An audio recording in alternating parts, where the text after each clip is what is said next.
एक बात आप लोगों से शेयर करनी है कि मैंने देखा है कि कई लोग बहुत ज्यादा एस्ट्रोलॉजर्स के पास जाते हैं और ऐसा नहीं है कि किसी एक एस्ट्रोलॉजर से वो बंधे रहेंगे।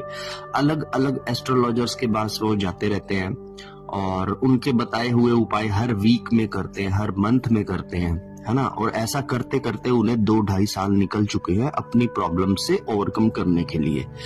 अब यहाँ पे सबसे बड़ी एक समझने वाली चीज ये है कि कभी कभी आपके कर्मों से कुछ ऐसे दोष आपको हमेशा के लिए लग जाते हैं जिनके आप लाख उपाय भी कर लो वो तब भी ठीक नहीं होते।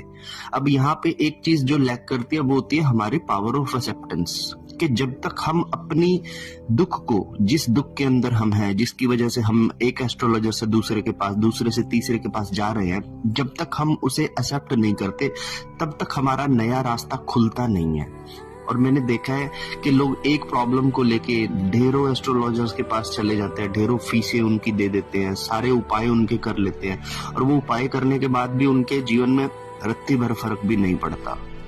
तो आपको ऐसी सिचुएशंस में समझ लेना चाहिए कि जो नियति चाहती है वो कुछ और है। ठीक है, आपको पता लगा आपके साथ ये प्रॉब्लम है, लेकिन अब उसमें से ओवरकम करने के लिए आपको क्या करना पड़ेगा? सबसे पहली चीज तो ये करनी पड़ेगी कि सबसे पहले आपको एक्सेप्ट करना पड़ेगा, भैया कहीं ना कहीं तो मुझसे कुछ वैसी गलती हुई है जिसकी वजह से मैं ये भुगत रहा हूँ। ठीक है, दूसरी चीज आपको ये अपनी प्रिपेयर करनी पड़ेगी कि मान लीजिए किसी पार्ट में आपको दिक्कत आ गई, अब इसको लेके कैसे चलना है ये आपको सीखना है। ठीक है ना, आप सिर्फ यहाँ पे इंजॉयफुल जीवन जीने के लिए तो आए नहीं हो। बहुत सारे आपको ड्रॉबैक्स हो सकते हैं, लेकिन उनको कैरी करते हुए अपने जीवन को कैसे चलना है ये भी तो आपको सीखना है।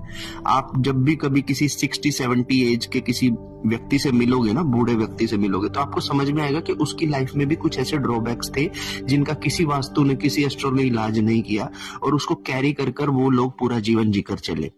तो कहते हैं ना, आपके ताकत रखो अपने अंदर, है ना। कभी कभी दुख सहने की भी ताकत आपके अंदर होनी चाहिए। जरूरी नहीं है कि हर एस्ट्रोलॉजर्स के पास जाकर आप उनकी फीसें देकर आप सोचो कि मैं बच जाऊंगा अपने दुख से, ऐसा नहीं है।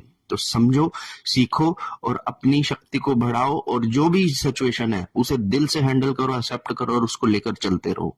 हर हर महादेव।